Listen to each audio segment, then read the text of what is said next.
We're back. It's 2023 and we're talking about reset. Welcome to the 167.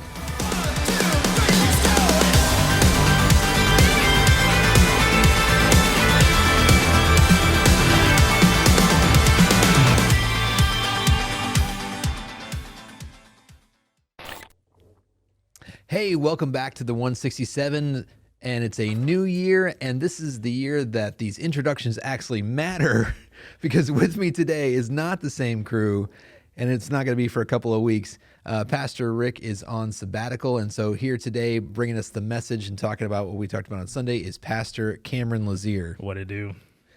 And with us is Pastor Jacob Reeves. Jacob, yes, Brother Jacob. Brother Jacob as Reeves. I prefer to be referred to from this point on. Pastor Jake Reeves. And it's Brother Jacob. next week, Jake Reeves is not going to be here, and we're going to have a substitute Jake.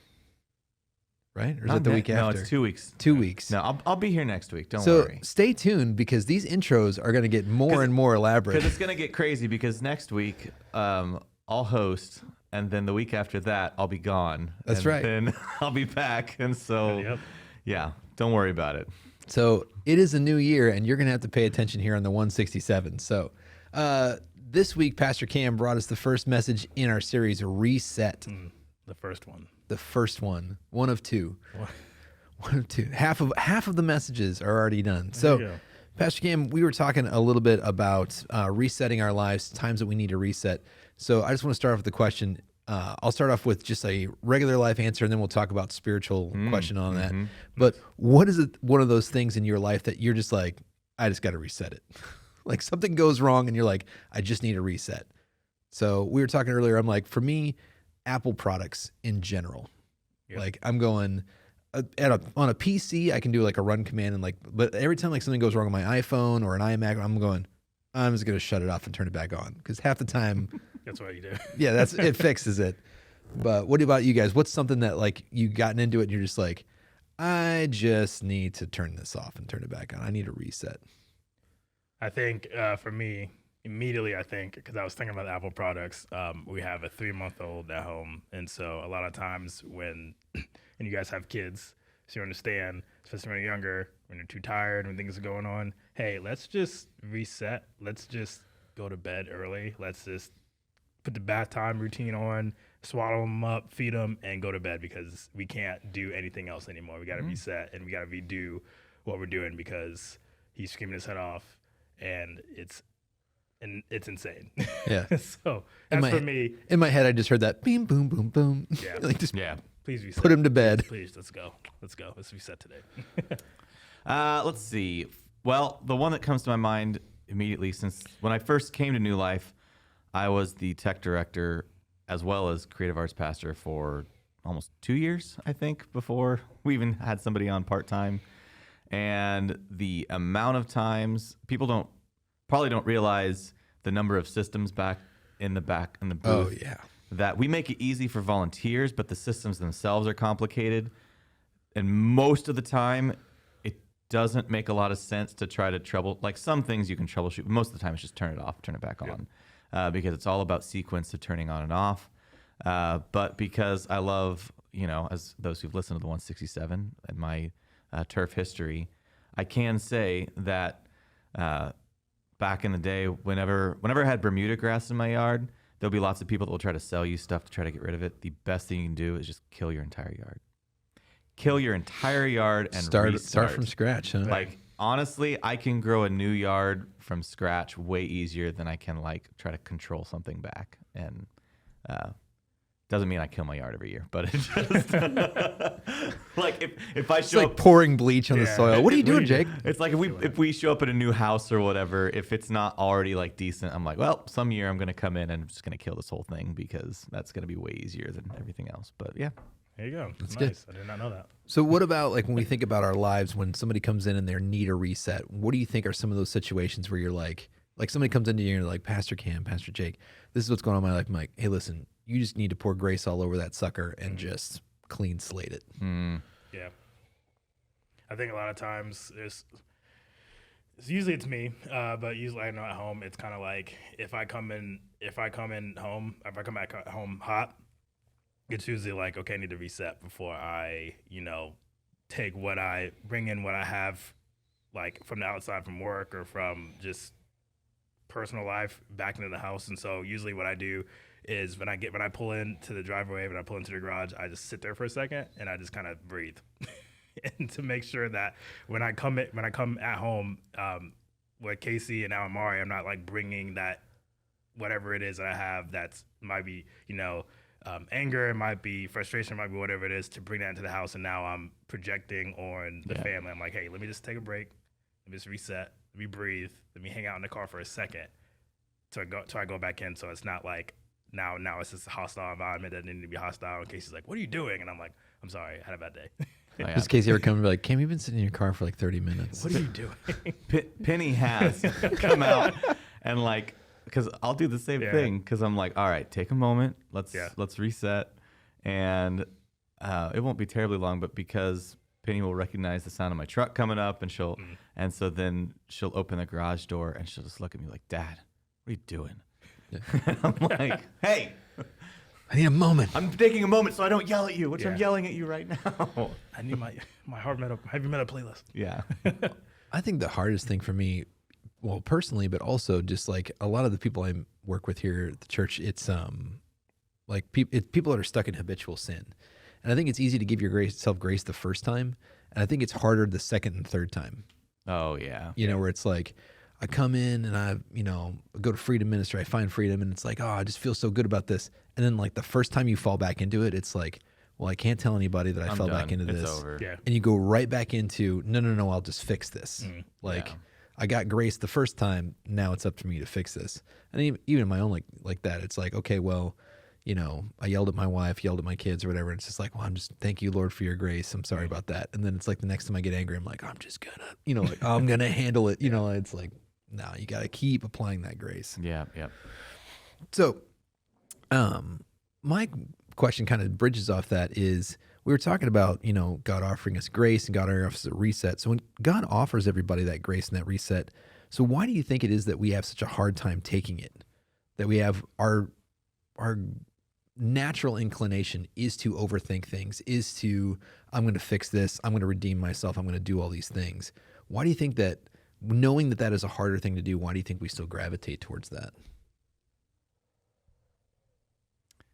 I think that I think there's a lot of reasons. The one that's popping in my head right now is we are largely conditioned on a humanity side to not really offer resets, and that essentially somebody needs to execute a massive mea culpa or something to you have to self-atone for what you've done, whether it's a direct personal offense, a larger societal thing or something. And so the concept of a God of grace and offering reset doesn't jive with what the world has and how they function. Yeah, because you have that cancel culture Yeah, mentality yeah. of like, now I'm not going to get into any specifics, but like now you have people that, recently, like I'm on like Twitter and somebody would just post something, would tweet something, and it might not have been bad, it might have been misconstrued as being bad or whatever, and now everyone's trying to cancel that person. Or somebody tweeted something years ago where a certain tweet or a certain whatever was fine, but now because of the current culture it's not. Now they're getting canceled, and an apology does not suffice. It's like, oh, I'm sorry, and they're like, we don't care, you're out. And it's like, whoa, I just need, like, my bad. Yeah. Can we reset? Can we focus? And it's like, no, we're not going to reset because I remember what you did back in the past. And it's like, well, our culture doesn't like that. Well, it's like I'm super impressed, honestly, that and I'm not speaking to the deeper issues of it, but I am impressed that John Christ, the Christian comedian, was essentially able. He went to rehab and is back at it, creating content, and has kind of crested the hump, which is surprising, just because Christians are phenomenal at eating our own. Yeah. We are so good at eating our own. So. Oh yeah, and I think it's been interesting to watch that evolution over the past couple of years, where it's like you said, it's like somebody says something intentionally hurtful, and it's like then we bring out the podium and we call the press conference and we go, what I said was hurtful and it was wrong and I'm sorry. Yeah. And we're like, okay, we can do that. And then it was, well, that's not genuine enough. So now you have to like do some community. So like it's been this progression of it's not enough, it's not enough, it's not enough. Until now it's like, if I go get that podium, my life is over. Yeah. You know, so it's like if I admit to any wrongdoing, my life is over. So what I have to do is gaslight people and just say, I didn't do anything. Like I've never done anything. It's that meme where it's like, I've never done anything wrong in my entire life. And the guy goes, we know this and I love you. Yes. Like, which I think is the exact thing, you know, like when you were talking about when, you know, spoiler alert, as you get older with kids, you blow up on them when you don't want to. And it's like, I can be patient, I can be kind. And then I'm sure you already have, like, you blow up a different way with like babies where you're like, just stop it. Yeah. Just go to sleep. But like you do it where they can understand that you've blown up at them. Yeah. But there is something powerful in going back to that kid and saying, hey, dad didn't respond a way that he should have, you know, and apologizing in a very real way, because it lets them know that should be the norm, that you don't have to put on the face and be like, nope, podium's never coming out. And, you know, like, well, and it's crazy to me because I see it in, I don't know if it's a kid thing or a generational thing. I see it in my own children, and, you know, my wife and I are stubborn people, you know, like, so I'm like, I don't fault you for this, but it's like, you know, I will literally look at one of my children and be like, right now you are going to bed early. Like, you are being punished because you did this. And we always offer them the same thing. You know what you have to do. You have to go to the person you wronged. You have to look them in the eye and say, here's what I did. I'm sorry. Will you forgive me? Yeah. And then they say, yes, I'll forgive you. You give them a hug. And then you say, how can I help? Like, how can I make this right? Yeah. And not like you have to do this because it's a grace or a works thing. It's more like, you know, I'm trying to teach them, like, if you broke someone's Lego set, help them put it back together. Like, that's just a nice thing to do. Right. Yep. And so I'm like, that's what you have to do, or you are going to bed early. If you do this, I will offer you grace. And they'll go to bed early. Oh, like, yeah. Like, they'll just be like, and I'm like, you know what you have to do, right? And they're like, yeah. And I'm like, okay. And they're like, all right. My pride and they is go more get their valuable. PJs on. Yeah. And I'm just like, you got to be kidding me. Like, I'm offering you this reset. Why won't you take it? I don't know, like, what the pride factor is in that people just don't want That's it. all it is. So one of the points that you made this week I thought was amazing. You said that we put our focus on what we think that we need rather than what we actually need. Yeah. But of course, my follow-up question for you is then, how do I know what I actually need? Like, how do we know what that thing actually is? If we think that we know, we're like, oh yeah, this is totally important to me. And it's like, no, that's not important. How do I actually know? Well, a lot of it is kind of just like, mainly, obviously, the main thing we need is Jesus. Like, but obviously there's more to that. And You heard it here on the 167. What you need is you Jesus. need Jesus. Breaking news.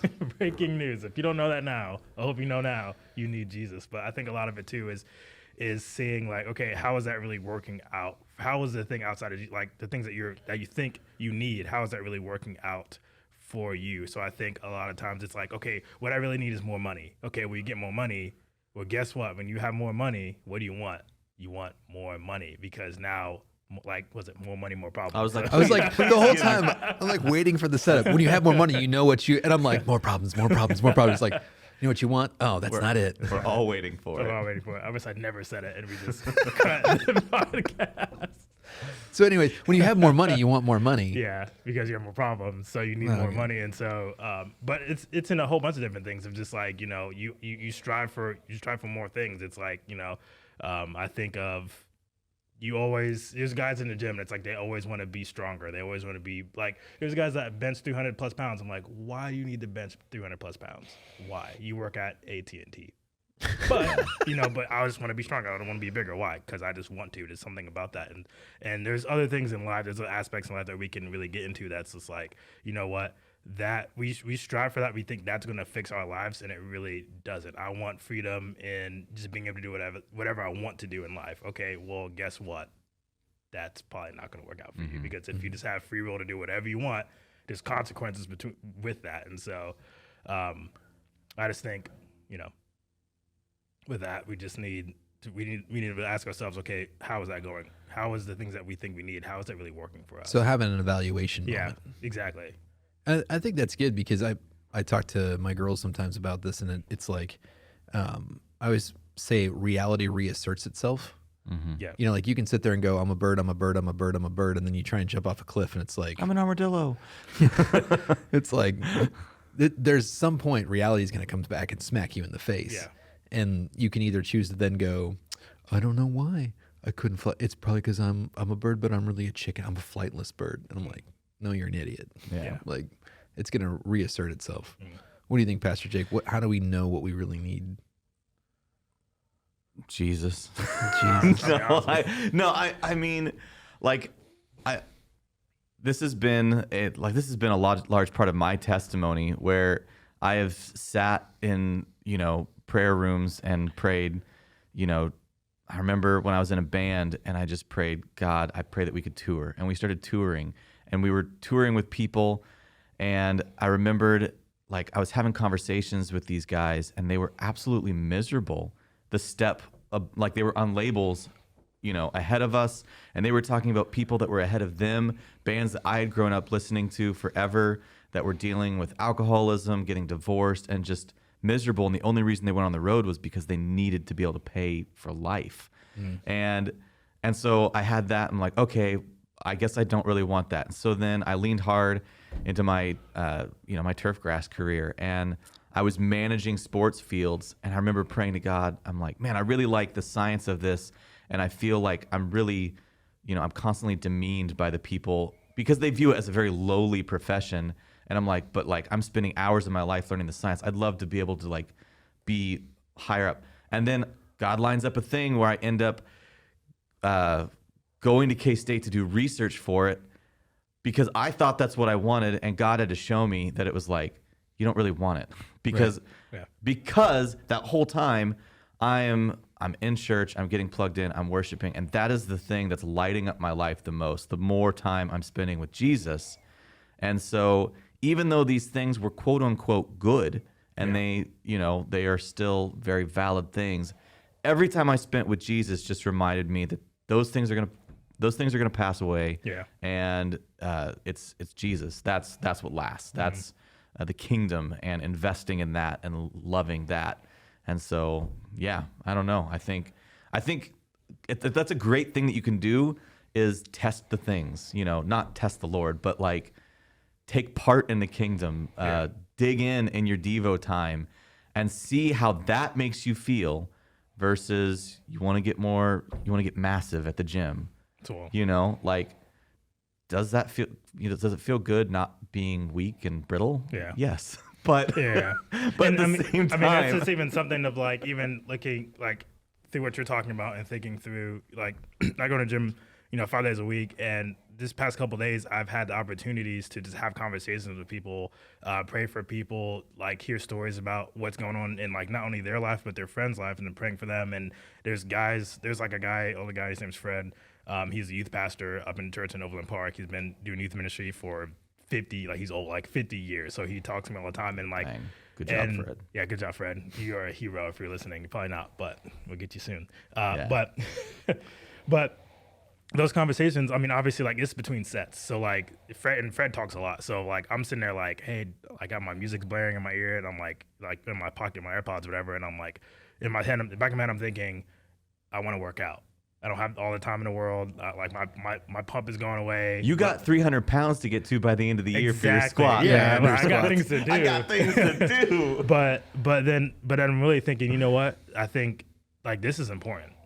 Like these people are talking to me. These people want prayer. Like this is the important thing. Like I can always work out tomorrow. I can end my workout. I've did something, but the reason why I'm here isn't to lift weights to get bigger. It's to have these conversations with these people. That's so good, man. Yeah. That's the right focus. And so now I'm like, now I welcome those conversations. Now I'm like, yes, I want to be locked in. And I know certain people come in at certain times in the gym. I will purposely like make sure that the beginning of my workout is the most intense, so that the back end of my workout, when all these people are coming to me and talking and moving around, that I can. It's okay if I take a couple sets off. It's okay if my rest time is longer because I already did my intensity thing or whatever. Or I might not even make it to that point. But at least I'm at the gym. I did something. So I feel better about myself, because for me personally, if I don't get to work out, sometimes I'm like, I feel like I failed during the day. But Yeah. That's think- a personal thing. Well, and I think having things in priorities. Yeah. So even if you like, whether you do this physically or just mentally, like listing your priorities. So Jesus is number one. Yeah. And you're like, okay, I want to work out. Well, why do you want to work out? Well, there's a million different reasons. Yeah. But if you're working out, you're like, the Bible says my body is a temple of the Holy Spirit. I want the temple to be swole. I want the temple to be as big and strong as it possibly can. I want to live longer so I can tell more people about Jesus. yeah. I'm like, okay, now your priorities are intact. But then like the minute that you're like, doing construction on the temple and somebody's like, I want to worship here. And you're like, no.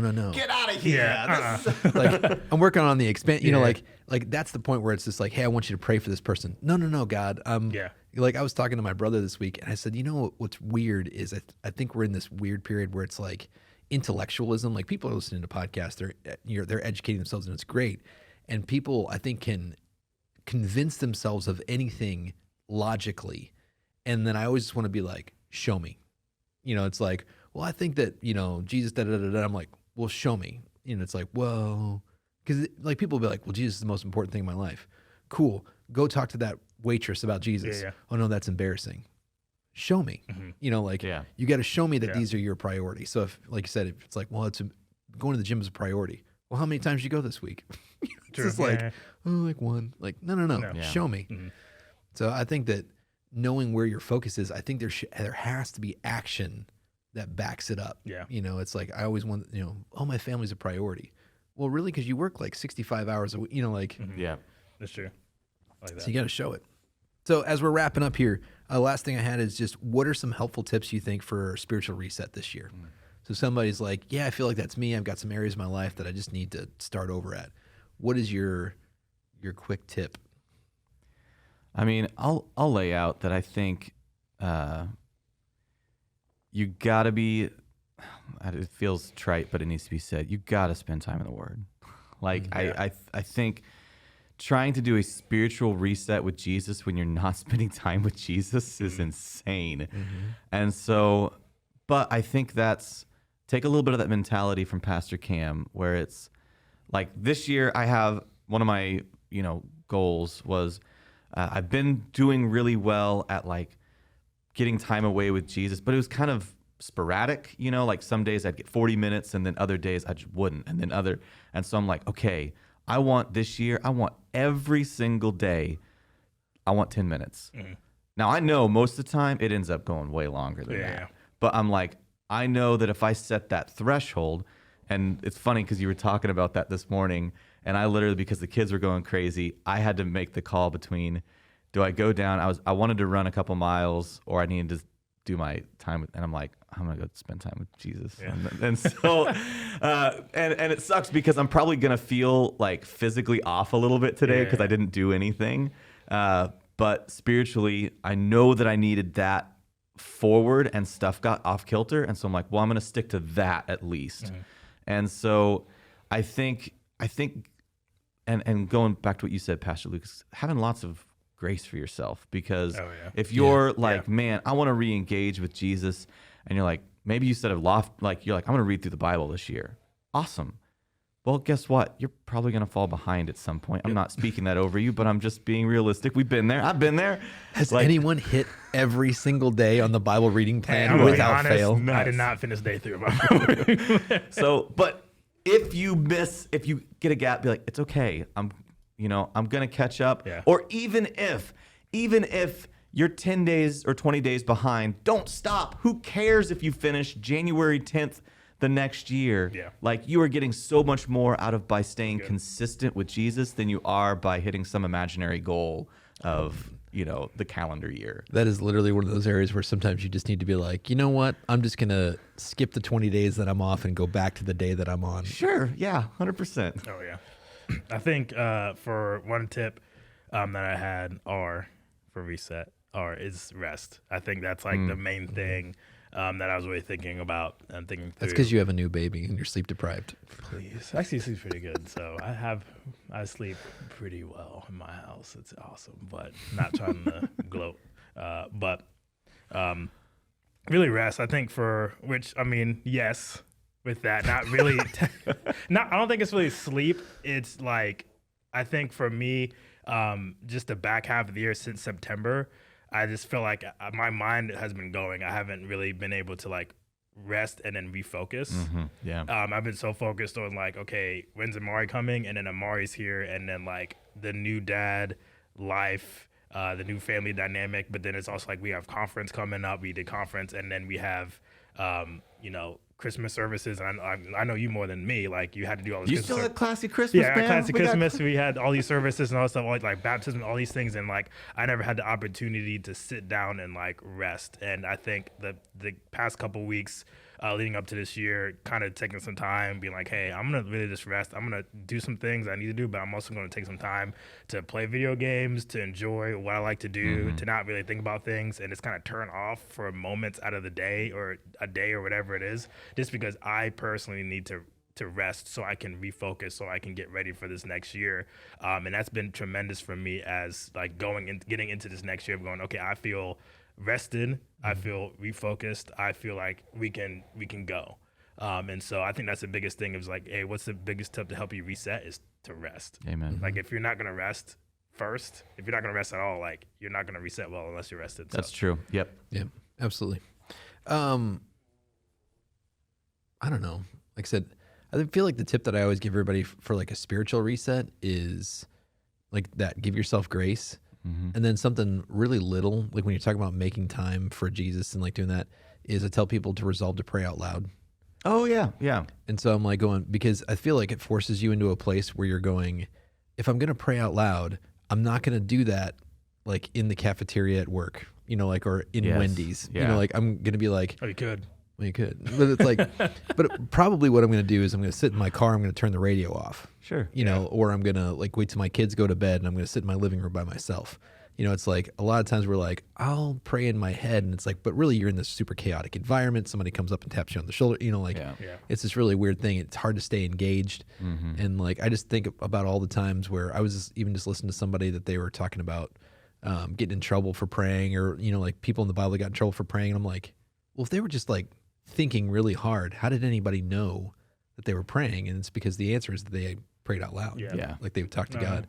And I'm going, Daniel sure looks like he's thinking really hard yeah. right now. He went out on his balcony and just stared at the sun, and people were like, "That dude's praying." Yeah. You know, like, Get him. yeah. But I mean, like, no, they heard him pray. Like right now, I think of a weird example of this. I was listening to a guy. It's illegal for Jews to pray on the Temple Mount, where it's like Muslim controlled. And like this guy was like, "Oh yeah, we were up there as a group and we started to pray," and we got in trouble. They had like asked us to leave, and I'm like, well, how did they know? Like, if you're just on the Temple Mount, just like thinking your thoughts, like, how did they know that you were Yeah. praying? How are you? And it's like, no, like the Jewish people, they go out and they pray and Yeah. out loud. And I'm like, why don't we do that? And so I always just trying to advise people. I'm like, I feel like, because I started doing this, and it really does, because it forces you to make time to stay engaged, to talk to God, to formulate your thoughts. I just think it helps you instead of just like trying to think really hard before you fall asleep. Yeah. And you fall asleep and you wake up and you're like, did that count? I need to restart. Amen. Yeah. Amen. Okay, cool. Dear God, amen. Oh. All right. Well, thanks for joining us here on the 167. Join us the next couple of weeks where we're just going to keep shifting things around, shifting seats, and it's going to get crazy. Oh, yeah. Welcome to 2023. It's all about family. It's all about family. We'll see you guys next time. If you enjoyed this episode of the 167, make sure you like, subscribe, follow, get notified, leave a 5-star rating and a positive review. Tell all your friends to listen as well. Make sure you go over to newlifegardener.com and check out all that we have to offer as a church, and check out our messages online as well. Thanks for listening.